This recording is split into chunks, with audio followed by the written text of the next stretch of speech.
Welcome to my channel Biology Bookmark. We'll be studying the first chapter of NCERT class 11, The Living World. So what are the characteristics of living beings? These are growth, reproduction, ability to sense the environment, metabolism, metabolic activities, ability to self-replicate. Self-replicate as in it does not require any external chemicals or any external uh, processes help. And then next characteristic will be interaction, that a living being can interact with its surroundings. Self organization, which is a living being is always organized. There will be, even if it's unicellular, there is a certain level of organization. Emergence, which we will study about in slides to come. So what is growth? Growth is the characteristics of growth is increase in mass, in increase in number. If any thing, कोई भी चीज़ अगर मास और number में increase कर रही है उसे बोलते हैं आप ग्रोथ. बट फॉर एग्जांपल अगर आप देखिए कि rocks, mountains and boulders, after passage of certain after passage of time, they also increase in height and width. So will that be growth too? No, that is not growth, because then that growth is happening externally accumulation हो रहा है, but वो अंदर से grow नहीं कर रहा है. सो ग्रोथ कैसे होता है? ग्रोथ होता है आपका सेल डिविजन से. सो सेल डिवीजन से आपका ग्रोथ होगा, और ये इस तरीके से प्लांट आप पूरी लाइफ अपना ग्रो करते हैं. और पर एनिमल्स में ग्रोथ एक सर्टेन एज तक लिमिटेड होती है, पर कुछ टिश्यूज़ और ऑर्गन्स में वो एबिलिटी रिटेन रहती है कि वो नई सेल्स को ग्रो कर सके, ताकि वो पुरानी जो सेल्स उनकी डाई ऑफ हुई हैं या फिर जिनको रिपेयर की ज़रूरत है, वो ग्रो कर सकें और उनके लिए वो मेकअप कर पाएँ. इसलिए एनिमल्स में ग्रोथ एक सर्टन टाइम तक लिमिटेड होती है. बट यूनिसेलुलर ऑर्गेनिजम्स में क्या है कि रिप्रोडक्शन आपका ग्रोथ से हो रहा है. Growth as in cell division, जैसे हमने पढ़ा ऊपर सेकेंड पॉइंट में कि सेल डिवीजन मतलब के ग्रोथ.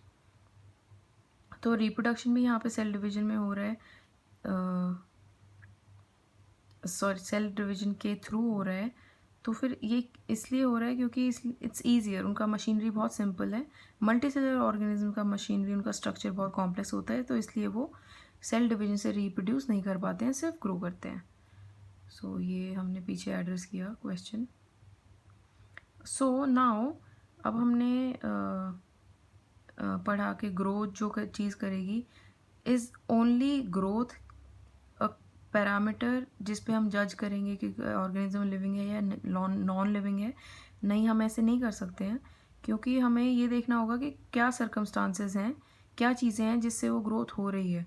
फॉर एग्जांपल अगर आप चेयर पे you are throwing clothes after clothes and after a week your the pile of cloth increases in height, that can not be called growth. वो growth नहीं होगी. Growth होता है सेल अगर divide कर रही हैं एक यंग प्लांट में या यंग एनिमल में और उसको बड़ा बना रही हैं, जो इंटरनली हो रहा है, that is growth. So growth अकेले हम इसको एक पैरामीटर नहीं मान सकते हैं लिविंग नॉन लिविंग जज करने का. नेक्स्ट इज़ रिप्रोडक्शन, जो आपका लिविंग बींग्स का एक बहुत इंपॉर्टेंट कैरेक्टरिस्टिक होता है. So what is reproduction? Reproduction is a biological process जिससे एक इंडिविजुअल या दो इंडिविजुअल वो एक ऑफस्प्रिंग को राइज करते हैं, एंड वो ऑफस्प्रिंग अपने पेरेंट्स से सिमिलर होगा, और इस प्रोसेस को आप रिप्रोडक्शन कहते हैं. ये दो टाइप की होती है, sexual and asexual. Now let's talk about some organism and their modes of reproduction. Fungi asexually reproduce करता है स्पोर्स से. यीस्ट एंड हाइड्रा बडिंग से करते हैं, बड फॉर्म होती है, वो लेटर एक इंडिविजुअल बनता है.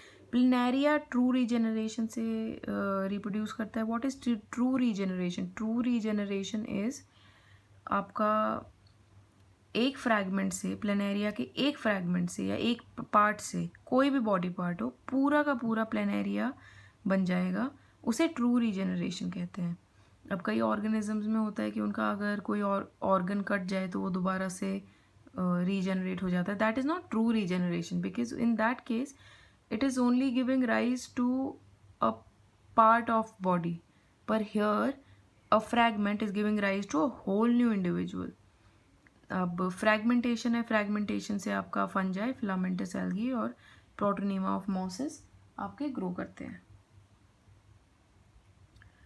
Now in bacteria and unicellular organism हमने पढ़ा कि cell division can be called asexual reproduction. आपका जो एसेक्सुअल रिप्रोडक्शन है it equals to growth, increase in number of cells. So आपका जो यहाँ पे आपका जो रिप्रोडक्शन है और ग्रोथ है उसका डेफिनेशन सेम हो गया, क्योंकि ग्रोथ मतलब cell division, increase in number of cells, and here reproduction is also cell division.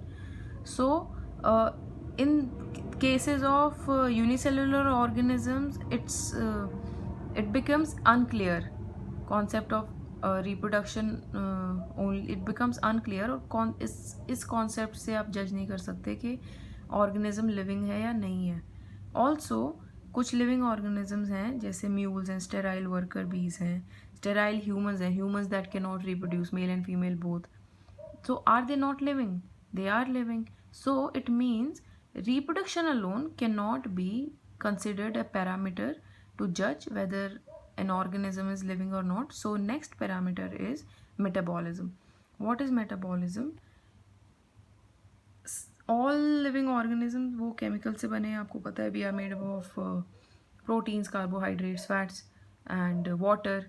सो हमारी बॉडी में हमेशा केमिकल रिएक्शंस हो रही हैं, हर लिविंग बीइंग की मशीनरी में हो रही हैं. इवन इन अमीबा डाइजेशन होता है और एक्सक्रीशन होता है, तो वो सारे केमिकल रिएक्शंस की वजह से हो रहे हैं. All these processes they are nothing but chemical reactions. So biomolecules हैं वो सिंथेसाइज भी होते हैं और they are broken down also.